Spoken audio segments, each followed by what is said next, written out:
Olá pessoal, hoje eu vim fazer a resolução desse exercício do livro de Fundamentos de Microeletrônica do Behzad Hasav. Essa é a segunda edição, eu esqueci de colocar aqui, mas assim tá bom, segunda edição.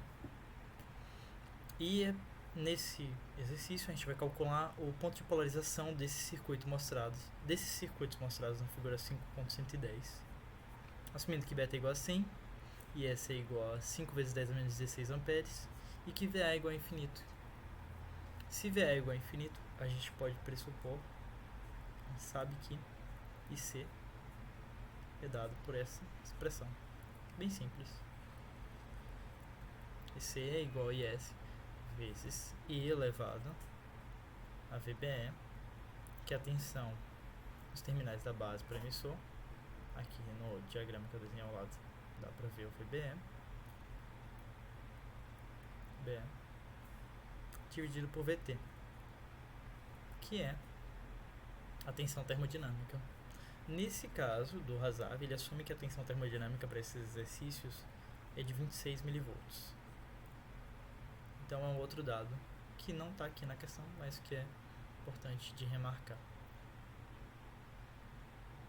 Na letra A, a gente vai resolver esse circuito aqui, apresentado. Existem dois métodos principais para resolver esse circuito.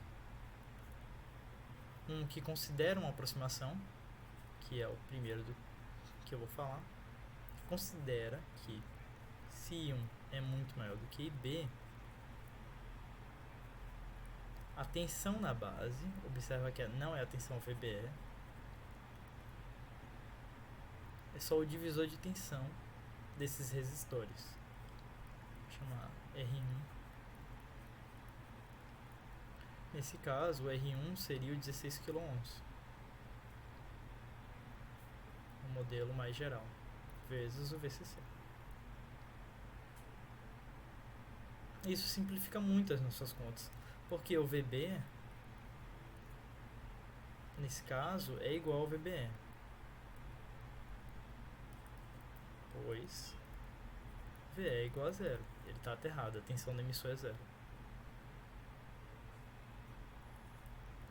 E existe o outro método, que é válido para qualquer situação, inclusive para essa, mas também para situações em que I1 não é IB, ou I1 muito maior do que IB. É um método mais geral que usa o teorema de Thevenin.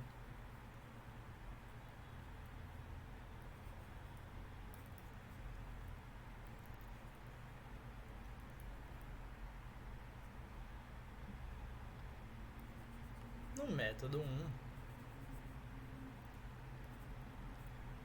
supomos que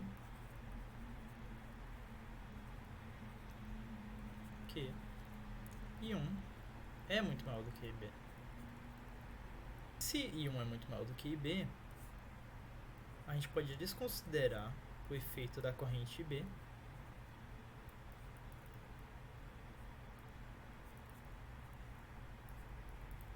na queda de tensão nesse resistor, que é o de 16 kΩ.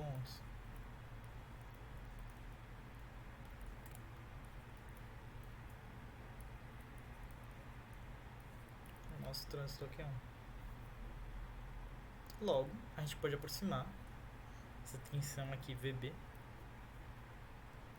como o divisor resistivo, o que é muito fácil, muito tranquilo.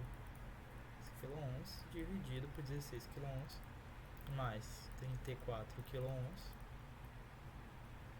vezes a tensão VCC, divisor resistivo da tensão VCC, que é 2,5 volts. Isso daqui vai dar 16 sobre 50 vezes 2,5, que dá 0,8 volts. Observe que sempre que você está procurando uma tensão, você sempre tem que estar atento às unidades de medida. Se a unidade de medida final não der em volts para uma tensão, ou não der em amperes para uma corrente, provavelmente você esqueceu de algum termo ou adicionou um termo a mais, que não deveria estar ali. Enfim, 0,8 volts. Com essa tensão a gente já consegue calcular a corrente de coletor e a corrente de base. E nessa situação também, e aí, a corrente coletor vai ser IS, a exponencial de VBE, que é 0,8, dividido por 26 mV, que é 0,026. E o IS é 5 vezes 10 a menos 16. Então, vou reescrever ele aqui. Esse método é bem mais fácil quando ele funciona. Observe que o 5 vezes 10 a menos 16 está em amperes, que mantém tudo na ordem de grandeza necessária. Agora é só fazer a conta. Isso nos dá que a nossa corrente de coletor é de 11,53 mA. Com isso a gente consegue calcular a corrente de base, que é IC sobre beta.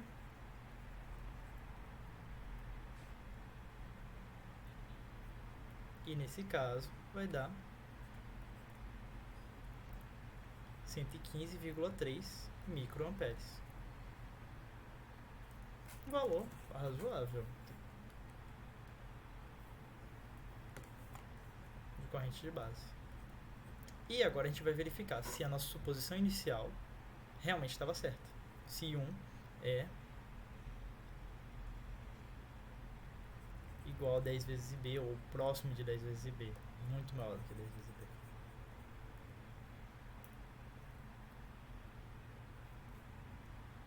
E 1, né, é igual a 2,5, atenção, que dividida pela soma das resistências. É como se fosse uma malha só, como se a gente desconsiderasse a corrente que está entrando na base. Exatamente, a gente desconsidera a corrente que está entrando na base. 34 kΩ. Volts por onça tem que dar amperes. Aqui você vai ter 2,5 dividido por 50 mil. 50 vezes 10 a terceira ohms, né? Isso daqui vai dar 50 microamperes. Não só I1 não é da ordem de 10 vezes IB, como I1 é menor do que IB, o que é absurdo para a nossa posição.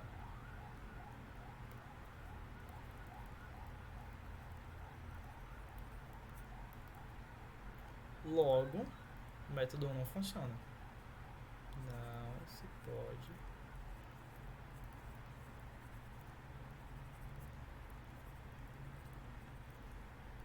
o método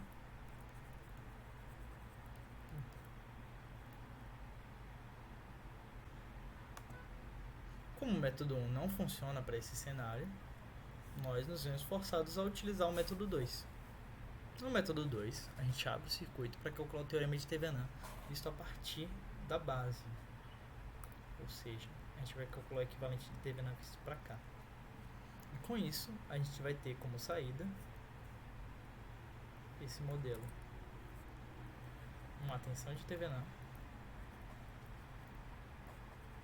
uma resistência de Thevenin equivalente, todas conectadas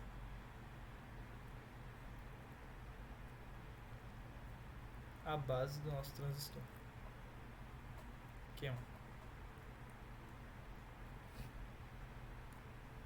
Só que para isso a gente precisa calcular tanto a tensão de Thevenin quanto a resistência de Thevenin. Aqui isso é bem tranquilo. A tensão de Thevenin vai ser a tensão no nó A quando esse nó estiver em aberto. Você não desativa nenhuma fonte, não faz absolutamente nada, só analisa o circuito.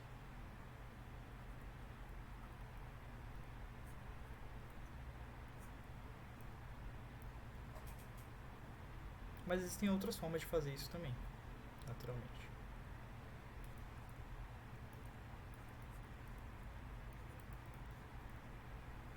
Essa tensão de Thevenin vai ser simplesmente o divisor de tensão, ou divisor resistivo, nesse nó.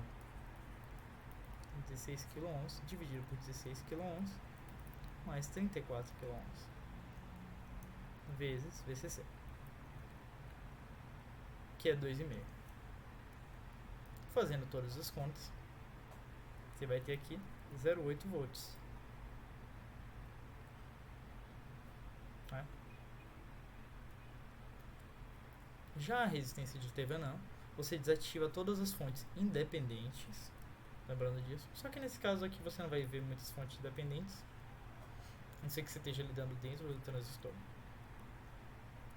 Desativa as fontes independentes,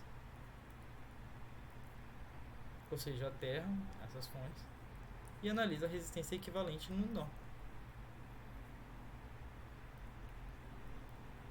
Você pode fazer isso também usando uma fonte de tensão ou uma fonte de corrente equivalente, calculando a relação tensão-corrente nela. Mas aqui nesse caso é bem mais fácil só analisar. A resistência nesse nó você pode simplificar fazendo com que, redesenhando o circuito, de tal forma que você pode ver que 34 kΩ está conectado no mesmo nó e no terra que 16 kΩ. Logo eles estão em paralelo. Então a resistência vista daqui vai ser só o paralelo dos dois. 34 kΩ em paralelo com 16 kΩ. Você pode fazer o paralelo fazendo o produto 4 vezes 10 a terceira vezes 16 vezes 10 a terceira pela soma dos dois. 34 vezes 10 a terceira mais 16 vezes 10 a terceira. Fazendo essas contas, a calculadora vai te ajudar. Você fica com 10,88 kΩ.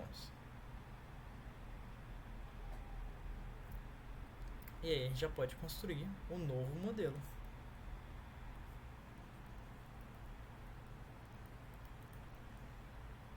E agora a equação fica muito mais tranquila. A equação fica bem tranquila também. Porque a corrente que essa fonte de tensão está fornecendo para esse circuito é a própria corrente de base. Para ver aqui. E basta fazer a malha para calcular os parâmetros. A malha para calcular o ponto de polarização. Você vai ter todas as informações com esse cálculo. A malha vai ser 0,8 é a fonte de tensão que está fornecendo a corrente de base vezes 10,88 vezes 10 a terceira ohms. É a primeira queda do circuito. E tem uma outra queda com VBE.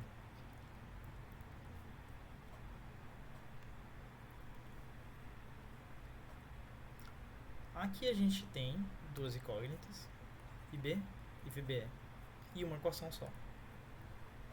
Então, provavelmente uma delas dá para ser simplificada na outra. O caso mais fácil é escrever IB em função de VBE, porque fica mais fácil para fazer as contas na mão e também para escrever. Só que se você tiver uma calculadora muito boa, não faz muita diferença não. Tanto faz escrever VBE em função de IB ou IB em função de VBE. Mas nesse caso, como eu vou resolver tudo na mão, usando cálculo numérico, eu vou escrever IB em função de VBE. IB pode ser escrito como IC sobre beta. E IC, como a gente sabe que VA é igual a infinito, IC pode ser escrito como IS vezes a exponencial de VBE sobre VT.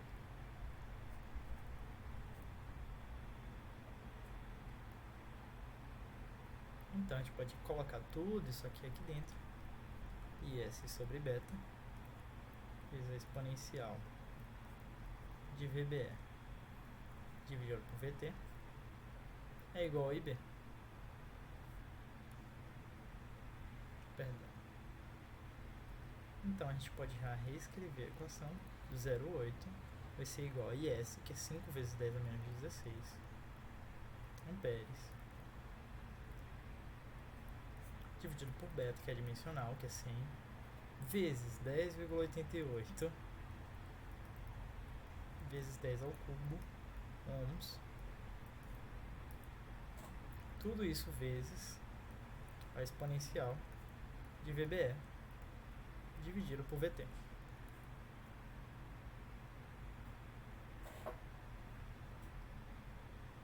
mais VBE. Caso você tenha uma calculadora boa, você vai ter uma expressão bem simples. Aqui, você vai ter uma constante A, uma outra constante multiplicando aqui, né, uma constante B, multiplicando a exponencial de nossa incógnita x dividida por outra constante c mais x. Pronto. É só colocar essas constantes na calculadora e essa expressão e pronto. Você já resolveu a equação. Só que caso você não tenha uma calculadora boa, você só tem a Cassiozinha, a Cássio simples, você pode também fazer os métodos de cálculo numérico, que é supor uma... Você pode usar tanto o método de Newton, vou até simplificar esse termo aqui de cima, o B, o que a gente está chamando de B.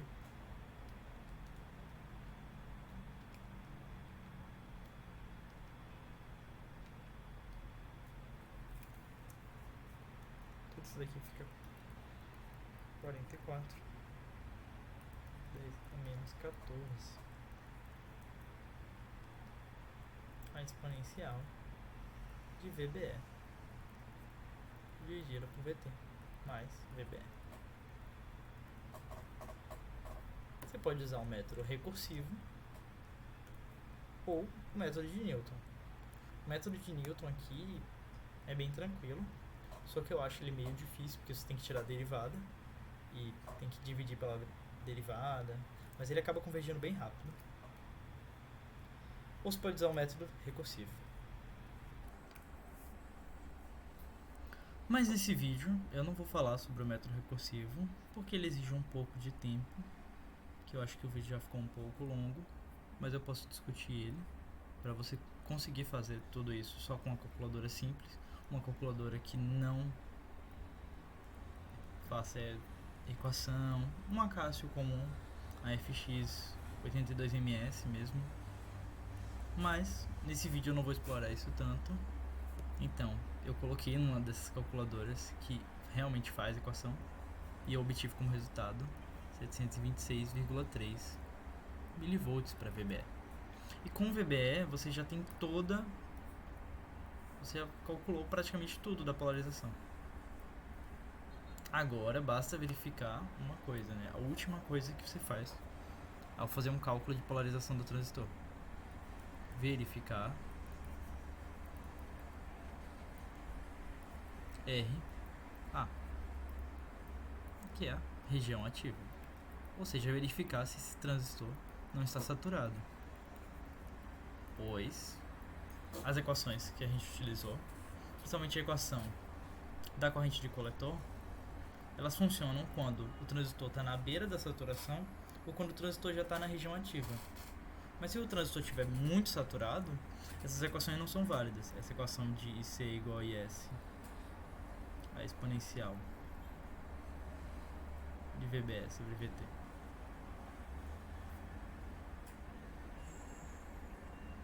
Essas equações não são válidas fora da região ativa ou muito distante da região ativa. Ainda se você estiver na beira da saturação, você ainda pode utilizá-las. Então a gente vai calcular IC, que é uma das partes da polarização também. Exponencial VBE dividido por VT. As contas, a gente obtém que a corrente de coletor vai dar 0,677 mA. E a gente volta para o circuito agora para calcular a tensão VCE.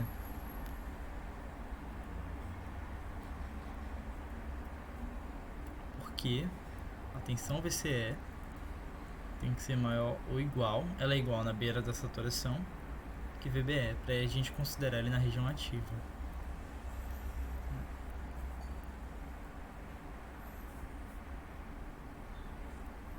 Nesse caso o circuito é bem simplesinho, né? A gente já sabe quanto é a tensão VBE, então a gente vai dar uma ignorada aqui na outra parte do circuito, vou redesenhar, e a gente quer calcular a tensão VCE por essa malha externa aqui, onde está passando a corrente C. O que é bem simples, né? Você vai ter a tensão VCC menos 3 kΩ vezes a corrente C vai ser igual à tensão VCE. Ou seja, o quanto da tensão original que caiu no resistor sobrou para esse VCE, né? Tem como rearranjar isso, né? Também de outras formas. Mas aqui já tem uma expressão bem compacta. Aqui é só substituir os valores. 2,5 menos 3.000 vezes 0,67 10 a menos 3 é igual a VCE, que a gente quer calcular.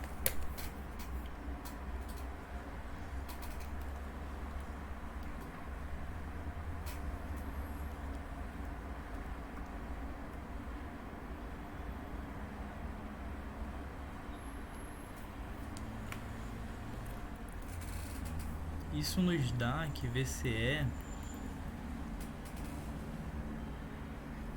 é 467,9 milivolts, o que claramente é menor do que VBE, porque VBE é 726 milivolts. Mas nessa região a gente pode dizer que ele está em saturação fraca.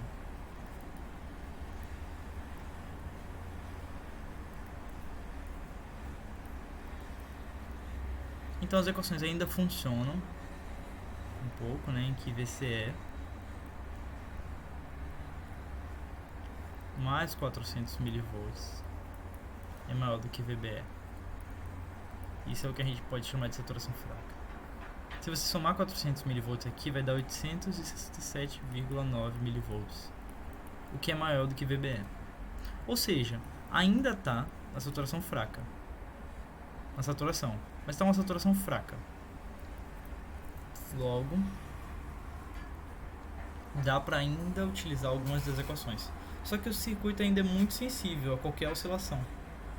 Por exemplo, se você usar esse circuito para amplificação de sinais, um sinal que tem uma variação em ΔV out muito grande vai fazer com que esse circuito saia da saturação e com que esse circuito deixe de ser linear. Ou seja, ela tem problemas de linearidade.